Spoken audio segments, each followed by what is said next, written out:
بسم الله الرحمن الرحيم والصلاة والسلام على أشرف المرسلين.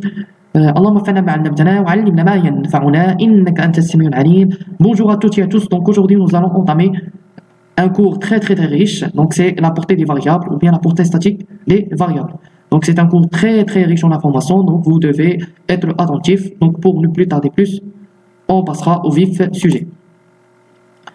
Donc l'objet de cette vidéo, il va attaquer ou bien balayer les 5 axes suivants. Donc une introduction sur les variables locales et globales. Donc la définition des variables locales et globales, la différence entre les variables locales et globales, l'utilité de l'instruction global et un mot de clôture.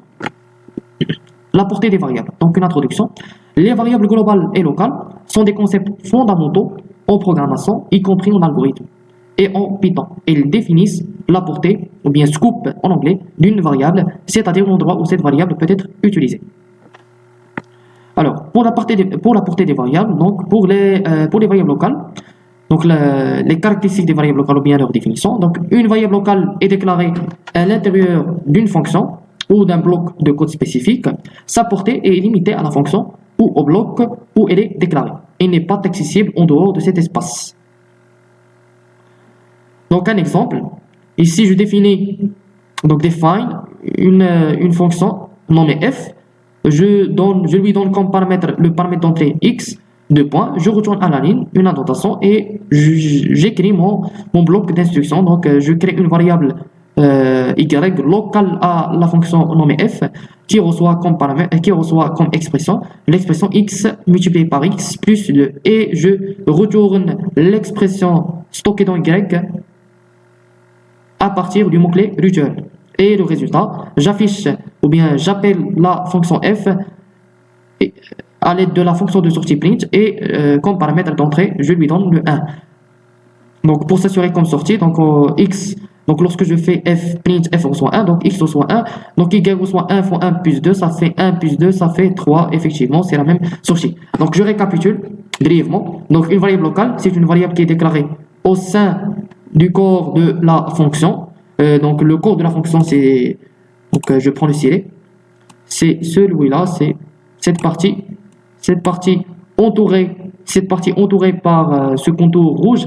Donc c'est le corps de la fonction nommée f, ou bien c'est le bloc d'instruction correspondant à cette fonction en question.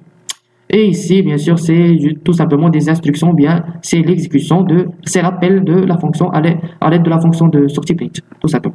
Donc la portée de toutes, les variables y et x sont deux paramètres, ou bien plutôt sont deux variables locales à la fonction f. Donc toute variable déclarée dans ce corps qui est entouré par le rouge, il est traité comme étant une variable locale à la fonction en question. Dans ce cas, c'est la fonction f. Donc je prends le pointeur laser. Sa portée est limitée à la fonction ou au bloc où elle est déclarée. Autrement dit, une fois l'appel est fini, elle est faite, tout simplement, toute variable. Donc une fois l'appel est fini, si quand je fais print x ou print y, donc l'interpréteur Python il va me déclencher une exception ou bien une erreur. Donc toute variable locale elle est limitée. Son espace de dommage, il est limité tout simplement au niveau de la fonction.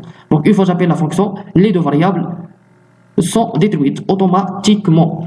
Maintenant, les variables globales. Donc les caractéristiques des variables globales. Donc une variable globale est déclarée en dehors de toute fonction. Donc c'est ça la première différence entre les variables globales et locales. Les variables locales sont déclarées à l'intérieur de la fonction, mais les variables globales sont déclarées en dehors de toute fonction, à un niveau supérieur dans le code. Donc sa portée s'étend à l'ensemble du programme, ce qui signifie qu'elle peut être utilisée à n'importe quel endroit du code.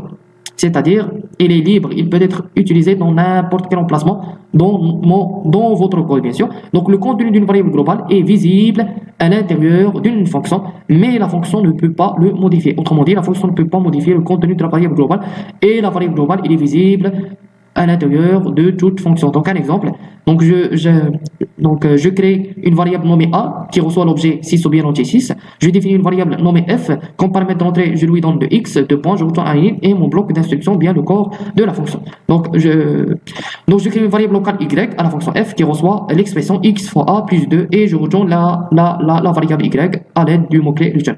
Donc ici Donc l'exécution, bien sûr, c'est le programme principal. Donc j'affiche print f de 1. Donc print f de 1, c'est l'appel de la fonction. Et je lui donne comme paramètre le 1. Et j'obtiens 8. Effectivement, pourquoi? Parce que lorsque je fais f de 1, donc x reçoit 1, y reçoit 1 fois le 6, parce que a égale 6. Donc 1 fois 6 plus 2, ça fait 6 plus 2, ça fait 8, effectivement. Donc je récapitule, une variable globale, c'est une variable qui est déclarée en dehors de toute fonction et il n'appartient à aucune fonction, elle est partagée par toutes les fonctions, et il est appelé également variable permanente. Donc soit variable globale, soit variable permanente, c'est la même chose. Et sa portée, elle est plus large que la portée de la variable locale. C'est-à-dire la variable globale, elle est indépendante de la fonction ou bien de la procédure en question. Mais les variables locales sont dépendantes des procédures ou bien des fonctions. Et bien sûr, le contenu de cette variable globale, dans ce cas, il ne peut pas être modifié à partir de la fonction f, car donc elle est déjà notée ici. Donc là, la fonction ne peut pas, ou bien la procédure ne peut pas modifier la valeur de a. Donc a, elle est accessible uniquement en lecture, mais en écriture, ce n'est pas valable. Portée des variables. Donc la différence entre variable globale et locale. Dans une fonction, si deux variables ont le même nom, donc il peut que deux variables, une locale et une globale qui ont le même nom, et autre globale qui ont le même nom, c'est la variable locale qui est prioritaire. Dans une fonction, je répète, dans une fonction, si deux variables ont même nom, la variable locale qui est prioritaire, c'est la portée lexicale statique, ou bien statique. Cela signifie que lorsque vous faites référence à une variable, Python va d'abord chercher dans le bloc de code actuel, puis dans les blocs englobants, c'est-à-dire dans les blocs de niveau supérieur jusqu'à atteindre le niveau global. Donc, voir exemple, donc je pars à un terminal interactif pour mieux comprendre les choses. Donc, un petit exemple, on a E reçoit 12, une variable globale, définissant d'une procédure épaisseur, qui commence par une lettre majuscule, qui reçoit comme paramètre le paramètre E, deux points, je reçois un ligne et le bloc d'instruction. Donc je crée une variable locale à épaisseur qui reçoit comme paramètre un point, donc qui reçoit la variable ou bien le flottant 1.7. Et j'affiche cette variable à l'aide de la fonction sortie print e. Donc avant d'exécuter ce code source, donc j'aimerais bien que vous me donnez la réponse au niveau des commentaires, si possible, et merci, pour bien comprendre les choses. Donc on va tout simplement exécuter sans plus tarder. Donc on obtient comme résultat 1.7. Pourquoi? Parce que c'est très simple. Donc comme j'ai déjà dit, donc la variable, donc la fonction, elle priorise ces variables locales en question. Donc il se peut que deux variables aient le même nom, donc c'est le cas de figure, donc c'est le cas idéal. Donc c'est le cas de figure de deux variables ont le même nom. Donc tout simplement la procédure ou bien la fonction, il va prioriser la variable locale à elle-même. Et bien sûr, donc tout simplement, puisque une variable locale nommée E, donc elle existe déjà, donc il va tout simplement évaluer cette variable et non pas cette variable globale. Et non pas cette variable globale. Donc supposons que cette variable locale n'existe pas. Et dans ce cas, je m'excuse, supposons que cette variable locale n'existe pas. Et dans ce cas, tout simplement, il va chercher tout d'abord dans son bloc d'instruction, dans son corps, celui-là. Donc, bien sûr, il ne va pas trouver une variable. Et dans ce cas, il va passer à un niveau supérieur. Le voilà. Et il va utiliser la variable globale comme paramètre d'entrée. Et il va afficher en question le 12. Donc, comme pour s'assurer, c'est le 12, effectivement. Maintenant, on passe à la suite du cours. L'instruction globale. Donc, l'instruction globale, donc, elle permet d'indiquer qu'une variable à l'intérieur d'une fonction doit être traitée comme une variable globale.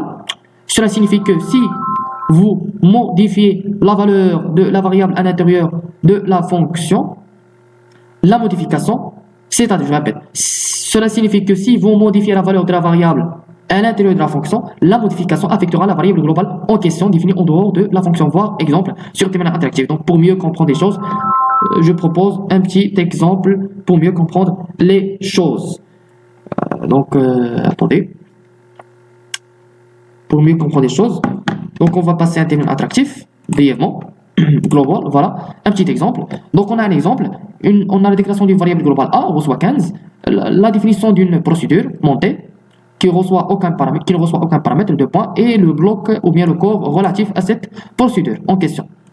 Ici, j'explicite le mot global, donc je répète, donc je récapitule, le mot global, il permet tout simplement d'expliciter à l'interpréteur Python que cette variable, dans ce cas A, il s'agit d'une variable globale, c'est-à-dire il faut traiter cette variable nommée A comme étant globale,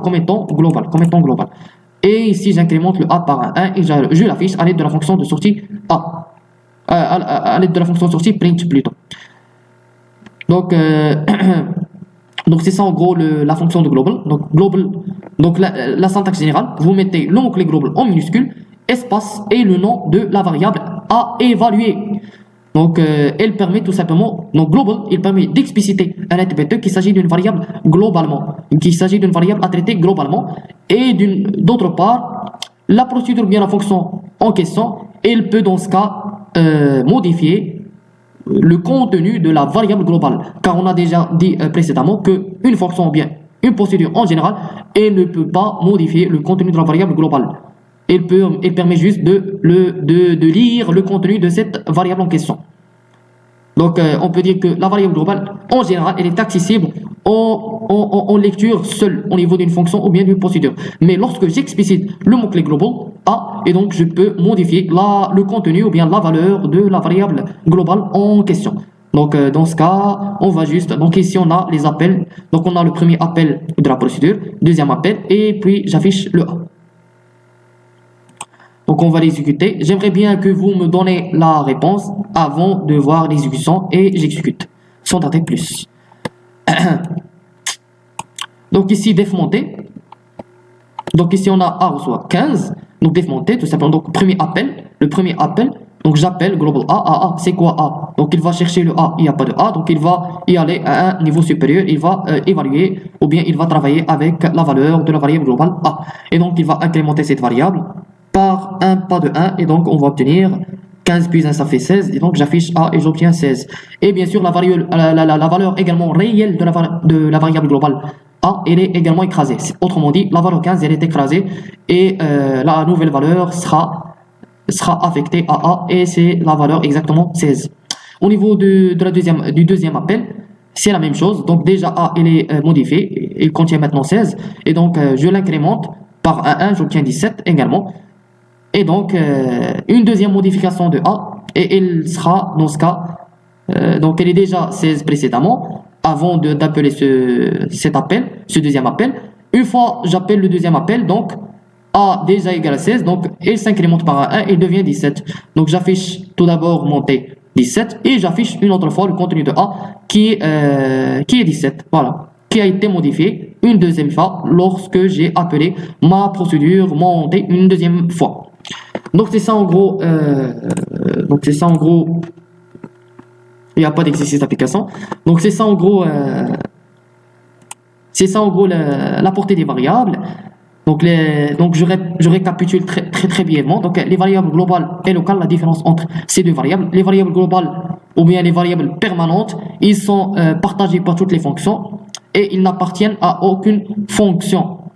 Ils sont visibles uniquement en lecture pour les procédures et les fonctions, c'est-à-dire les procédures et fonctions, ils ne peuvent pas les modifier, sauf si j'explicite le mot-clé global qui permet d'expliciter à un interpréteur qu'il s'agit d'une variable à traiter globalement. Donc c'est ça en gros les variables globales ou permanentes. Mais pour les variables locales, ils sont locales à la fonction elle-même. Et leur espace de dommage il est limité par rapport à l'espace de dommage des variables permanentes ou bien globales.